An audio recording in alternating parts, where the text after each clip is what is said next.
प्यारे बच्चों, आज का हमारा टॉपिक है दो परिमेय संख्याओं की तुलना, comparison of two rational numbers. हमारे पास दो परिमेय संख्याएं होंगी और हमें यह पता लगाना होगा कि उनमें से कौन सी परिमेय संख्या बड़ी है और उनमें से कौन सी परिमेय संख्या छोटी है। परिमेय संख्याओं की तुलना करने के लिए कई एक नियम है, कुछ मेथड्स हैं, कुछ तरीके हैं। हम उनको यहाँ सीखने का प्रयास करेंगे। कुछ तरीके हम आज सीखेंगे। मान लीजिए हमारे पास दो परिमेय संख्याएं हैं, a/b एंड c/d। यहां हम लोग तथा भी लिख सकते हैं, a/b तथा c/d। हमारे पास दो परिमेय संख्याएं हैं। हमें पता लगाना है कि इनमें से कौन सी परिमेय संख्या बड़ी है और कौन सी परिमेय संख्या छोटी है। तो सबसे पहला रूल है जो बहुत आसान है, उसमें आपको कुछ लिखने की जरूरत नहीं है, कुछ ज्यादा सोचने की जरूरत नहीं है, बस देखने की जरूरत है। क्या देखना है कि अगर एक परिमेय संख्या नेगेटिव है और एक परिमेय संख्या पॉजिटिव है, एक पॉजिटिव रेशनल नंबर है और एक नेगेटिव रेशनल नंबर है, तो पॉजिटिव रेशनल नंबर हमेशा बड़ी होती है और नेगेटिव रेशनल नंबर हमेशा छोटी होती है। अगर दोनों परिमेय संख्याएं पॉजिटिव हैं या दोनों परिमेय संख्याएं नेगेटिव हैं, तो फिर हम ये आगे का रूल जो हम बताने जा रहे हैं वो वाला यूज करेंगे। तो देखिएगा, सबसे पहले क्या करेंगे, a multiplied with d, a गुणा d। हम a का d के साथ गुणा करेंगे और इस प्रोडक्ट को निकाल करके यहां रख देंगे। इसके बाद हम b और c का गुणा करेंगे, तो b मल्टीप्लाइड विद c और जो प्रोडक्ट आएगा, जो गुणनफल आएगा, उसको हम यहां रख लेंगे। जो भी हमारा प्रोडक्ट होगा, ये और ये, इनको अच्छी तरह से देखेंगे।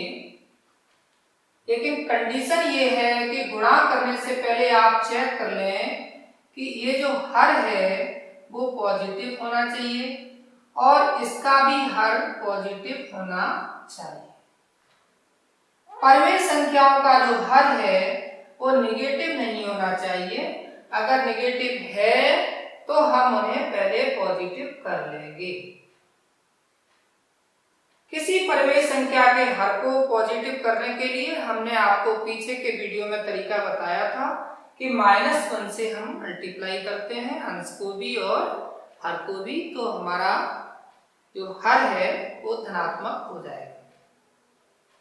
जब हर धनात्मक हो जाए तो आप a गुणा d निकालें और b गुणा c निकालें और दोनों प्रोडक्ट अच्छी तरह से देखें। अब तीन स्थितियां संभव है, तीन सिचुएशन संभव है। केस फर्स्ट, स्थिति पहली स्थिति क्या हो सकती है कि a into D equal b into c। ये दोनों ही गुणा आपस में बराबर आ जाए। a गुणा d और b गुणा c आपस में कैसे हो, बराबर। अगर बराबर है तो हमारी दी गई परिमेय संख्याएं कैसी होंगी, बराबर होंगी। a/b equal c/d। तो यहां लिख देंगे यदि और यहां लिख लेंगे तो। अब देखिएगा केस सेकंड, दूसरी स्थिति क्या हो सकती है। दूसरी स्थिति हो सकती है हमारी कि a गुणा d is greater than b गुणा c। a गुणा d का मान बड़ा है और b गुणा c का मान छोटा है। यदि ऐसा है तो क्या होगा, तो हमारी परिमेय संख्या a अपॉन b बड़ी होगी c अपॉन d से। ये जो चिन्ह है कैसे पढ़ा जाएगा, a upon b is greater then c upon d, और हिंदी में हम लोग कह सकते हैं कि a अपॉन b बड़ा है c अपॉन d से। अब तीसरी स्थिति क्या हो सकती है, केस थर्ड, इसको भी जरा देख लें कि हमारा जो a गुणा d है वो छोटा हो सकता है b गुणा c से। अगर ऐसा है तो क्या होगा, सोचने की बात है।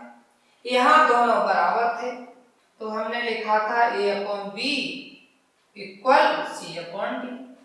यहाँ a गुणा d प्रोडक्ट हमारा बड़ा था तो हमने लिखा a upon b is greater then c upon d। अब यहाँ हमारा प्रोडक्ट छोटा है, जब प्रोडक्ट छोटा है तो जो rational number a upon b है वो छोटी होगी किससे, c अपॉन d से। कैसे पढ़ेंगे, a upon b is less than c upon d। अब इतना आप समझ गए होंगे। हमें इन चीजों को देखने के लिए कि कौन छोटा है कौन बड़ा है, नंबर लाइन की भी जरूरत पड़ेगी, और नंबर लाइन आप पिछली क्लासेस में पढ़ चुके हैं, लेकिन थोड़ा सा यहाँ रिवाइज करा देते हैं आपको। ये हमारे पास एक नंबर लाइन है, क्या बोलते हैं इसको, number line, number line. Hindi में इसको कहते हैं संख्या रेखा। क्या बोलते हैं, संख्या रेखा। बहुत काम की चीज है हमारे लिए, आप बड़े ध्यान से इसको समझने की कोशिश करेंगे कि नंबर लाइन पर ठीक बीच में हम क्या लिख लेंगे, 0। अब हम लोग नंबर लाइन के राइट हैंड साइड में जाएंगे। ये 0 है और ये राइट हैंड साइड है, और इधर की साइड कौन सी है, लेफ्ट हैंड साइड के। उधर हमारा टेढ़ा हाथ है, उधर हमारा सीधा हाथ है। तो राइट हैंड साइड, ये RHS का मतलब होता है राइट हैंड साइड। तो हम लोग इधर राइट हैंड साइड में जब जाएंगे तो यहाँ क्या मिलेगा, कुछ इंटीजर्स मिलेंगे, पूर्णांक मिलेंगे जो आप छोटी क्लास में पढ़ के आए। यहाँ सबसे पहले +1 मिलेगा, फिर यहाँ +2 मिलेगा, फिर यहाँ +3 मिलेगा, फिर यहाँ +4 मिलेगा, फिर यहाँ +5 मिलेगा, यहाँ +6 मिलेगा, यहाँ +7 मिलेगा, यहाँ +8 मिलेगा, और ऐसे ही आप आगे तक जा सकते हैं, +9, +10, +11, और काफी दूर तक आप जा सकते हैं जहां तक आपको जरूरत पड़े। और इधर जब हम लेंगे तो 0 के हम लोग लेफ्ट हैंड साइड में आ गए हैं, लेफ्ट हैंड साइड। L का मतलब लेफ्ट, H का मतलब हैंड, S का मतलब साइड। तो जब हम लेफ्ट हैंड साइड में आएंगे तो हमें नेगेटिव इंटीजर्स मिलेंगे, -1, -2, -3, -4 and -5, -6, -7 and -8, और इधर हम और जा सकते हैं पीछे। अब इसमें समझने की चीज क्या है कि जो नंबर लाइन होती है उस पर जैसे जैसे हम राइट हैंड साइड की ओर जाते हैं, अगर हम लेफ्ट हैंड से राइट हैंड की ओर जाते हैं, लेफ्ट टू राइट, तो जो हमारी नंबर्स हैं वो बढ़ती जाती हैं। कैसे, +1 से बड़ा है +2, +2 से बड़ा है +3, +3 से बड़ा है +4, +4 से बड़ा है +5, और जैसे ही आप और आगे जाएंगे आपको बड़ी नंबर्स मिलती जाएंगी। लेकिन यदि हम राइट हैंड से लेफ्ट हैंड की ओर आते हैं, राइट टू लेफ्ट आएंगे, तो क्या होगा, तो हमारी संख्याएं छोटी होती जाएंगी। 4 से छोटा है 3, 3 से छोटा है 2, 2 से छोटा है +1, +1 से छोटा है 0 और 0 से भी छोटा है -1 और -1 से भी छोटा है -2 और -2 से भी छोटा है -3 और -3 से भी छोटा है -4 और -4 से भी छोटा है -5। तो जैसे जैसे हम लेफ्ट हैंड साइड की ओर चलते हैं और दूर जाएंगे, आपको छोटी और छोटी नंबर मिलती जाएगी। इन चिन्हों का बड़ा ध्यान रखना है। ये माइनस है और इधर प्लस है, ये +8 है और ये -8 है। ये -8 बहुत छोटा है +8 की तुलना। कितना छोटा है? 16 यूनिट छोटा है। ये यूनिट कहां से जान लेंगे? ये खाने गिन सकते हैं, 1 2 3 4 5 6 7 8 9 10 11 12 13 14 15 16 यूनिट छोटा है। तो -8 छोटा है, +8 बड़ा है। अगर हमारे पास इधर +6 है और इधर हमारे पास -2 है, तो ये -2 छोटा है और +6 बड़ा है। आप नंबर लाइन के हिसाब से देख लेंगे कि हमारी कौन सी नंबर छोटी है और कौन सी नंबर बड़ी। अभी हम लोग कुछ क्वेश्चंस करेंगे, तब देखेंगे कि आपने रूल्स को फॉलो किया है कि नहीं। ये सारे रूल्स आप कहीं नोट कर लीजिएगा। एक तो ये case first, case second, case third, दी गई परिमेय संख्याएं और पहले आप A × D निकालेंगे, फिर आप B × C निकालेंगे, फिर अलग अलग स्थितियां देखेंगे और नंबर लाइन को भी दिमाग में रखेंगे। तो ये सब आप एक पेज पर नोट कर लीजिएगा वीडियो को पॉज करके, और उसके बाद हम लोग क्वेश्चंस डिस्कस करेंगे, जब जाके आप और अच्छी तरह इन चीज़ों को सीख पाएंगे।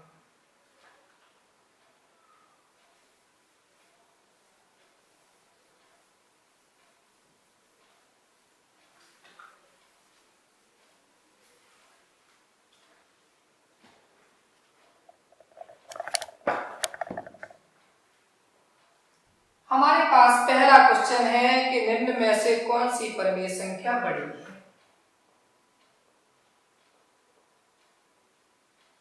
निम्नलिखित में से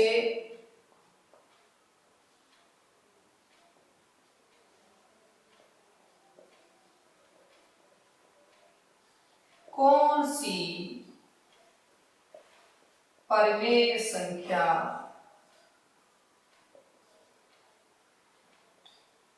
बड़ी है? और हमारे पास फर्स्ट क्वेश्चन है -4/9 एंड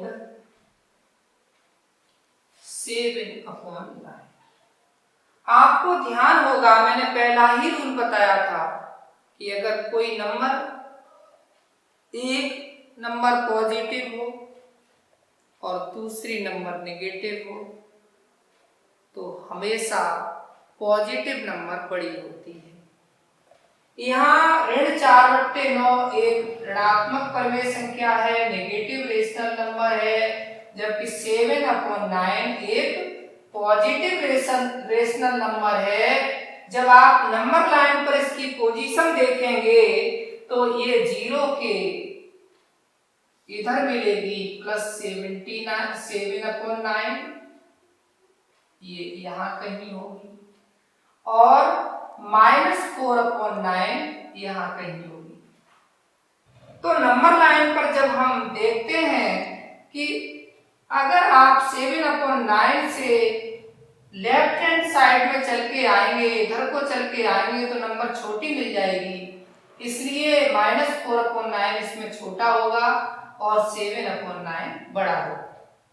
पर इसमें नंबर लाइन की बनाने की जरूरत नहीं है, आपको सिर्फ देखना है और रूल को याद रखना है कि अगर एक रेशनल नंबर हमारी नेगेटिव है और एक पॉजिटिव है, तो हमेशा पॉजिटिव रेशनल नंबर बड़ी होती है। तो यहाँ पर आप लिख देंगे कि यहाँ 7/9 बड़ी परिमेय संख्या है, बड़ी परिमेय संख्या है। में कुछ करना ही नहीं, बस देखें और आंसर। अब सेकंड पार्ट है हमारे पास, -3/4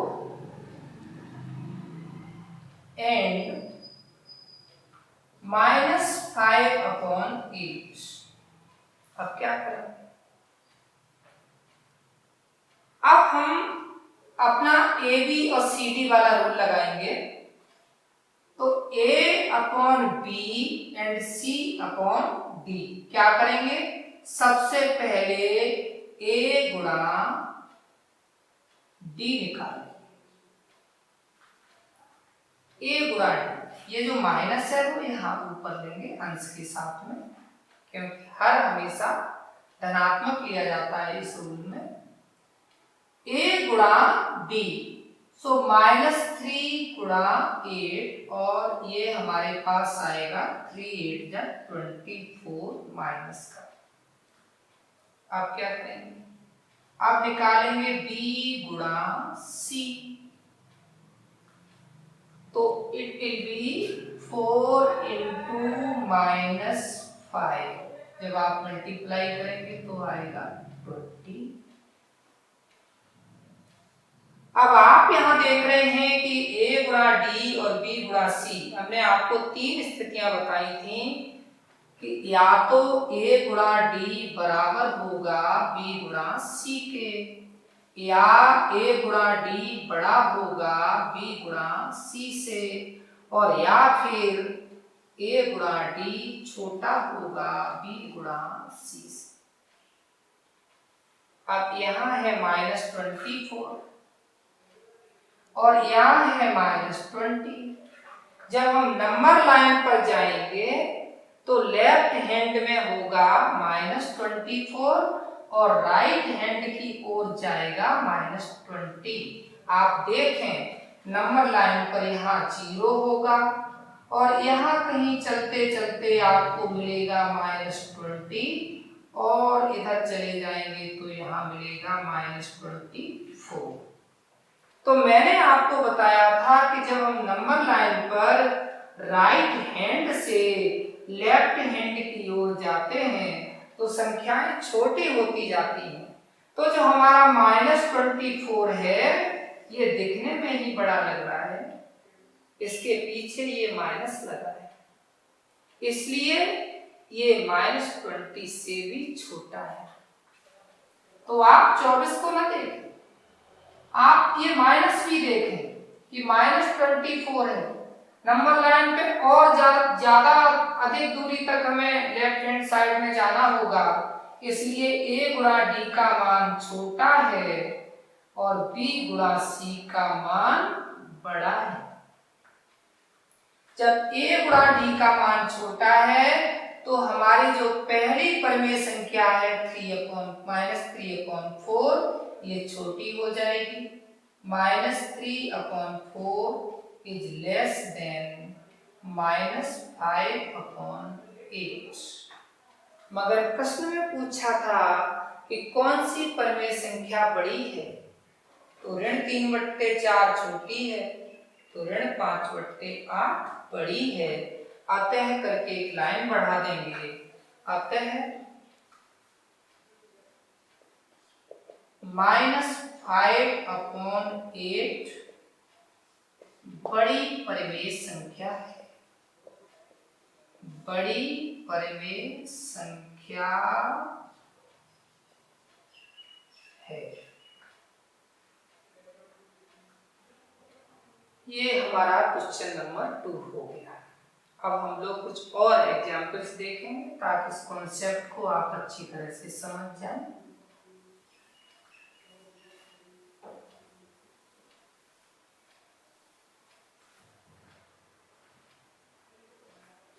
थर्ड।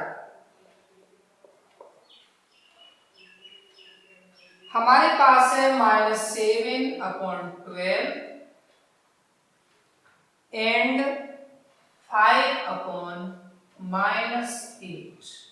अब देखिए इस रूल को लगाने के लिए मैंने बताया था कि जो हर है वो पॉजिटिव होने चाहिए।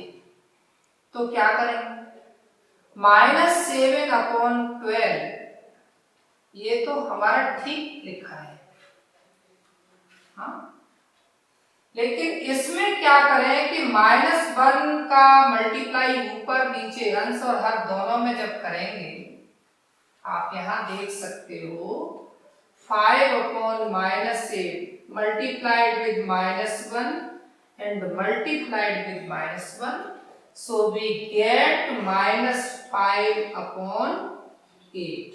और इस तरह से इसका जो हर है वो नेगेटिव से पॉजिटिव हो जाएगा।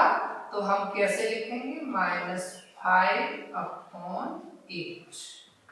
अब हमारा हर पॉजिटिव हो गया, धनात्मक हो गया। अब हम क्या करेंगे, अब हम अपने वही तरीके अपनाएंगे। सबसे पहले निकालेंगे a गुणा d। तो a ये है और d ये है। -7 into 8, so it will be -56। अब क्या करेंगे, b गुणा c, so it will be 12 into -5 और ये हमें मिलेगा -60। अब नंबर लाइन पे जाएं। नंबर लाइन पर जब आप 0 से चलेंगे नेगेटिव इंटीजर्स की ओर, तो -1, -2, -3, -4, फिर जाके कौन मिलेगा, -56 पहले मिलेगा और -60 और भी दूर जाके बाद में मिलेगा। तो जो नंबर नेगेटिव इंटीजर्स में बहुत बाद में मिलती है वो भले ही दिखने में बड़ी लगती है लेकिन छोटी होती है।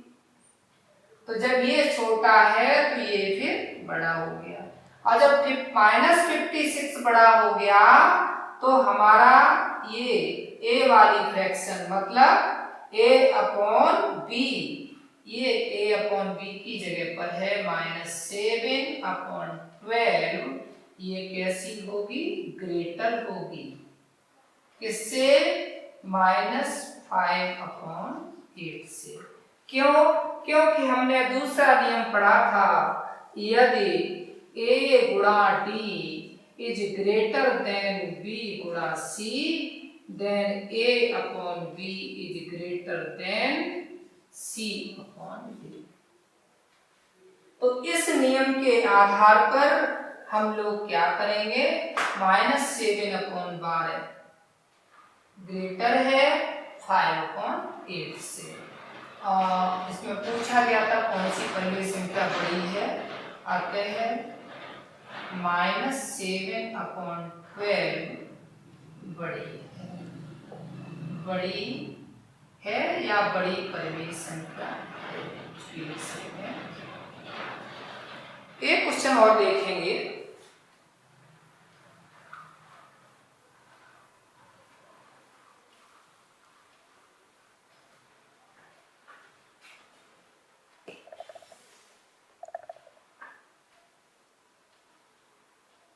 हमारे पास है -5/-9 और इधर है 3/-13। अब देखते हैं इसको, इसके हर में माइनस है तो पहले तो इस हर को हमें क्या करना है, धनात्मक बनाना है। तो -1 का ऊपर भी मल्टीप्लाई करेंगे, -1 का नीचे भी मल्टीप्लाई करेंगे। जैसे ही -1 का मल्टीप्लाई करेंगे आपको मिलेगा यहाँ क्या, -5 into -1 -9 into -1, और इसमें भी -1 का गुणा करना पड़ेगा क्योंकि हमें इसको भी धनात्मक बनाना है तो इंटू -1 इंटू -1, आप यहाँ -1 का प्रोडक्ट तो ये आ जाएगा +5 और ये आ जाएगा 9 बन जा 9 और ये 3 बन जा 3 -3 और ये आ जाएगा 13 बन जा 13, माइनस एंड माइनस का प्रोडक्ट प्लस होगा, सो 3 13। अब हम क्या करेंगे, अब हम वही करेंगे जो अभी पहले कर रहे थे, a गुणा b निकालेंगे। तो 5 गुणा, नो इसमें कुछ करने की जरूरत नहीं है। क्यों? क्योंकि ये एक धनात्मक परिमेय संख्या है और यह एक ऋणात्मक परिमेय संख्या है। तो धनात्मक परिमेय संख्या हमेशा बड़ी होती है, 5/9 हमेशा बड़ा होगा। तो हम लोग आंसर में क्या लिखेंगे, ये नंबर बनी किससे है, ये नंबर इससे बनी है। तो आप लिखेंगे अतः -5/9 बड़ी परिमेय संख्या।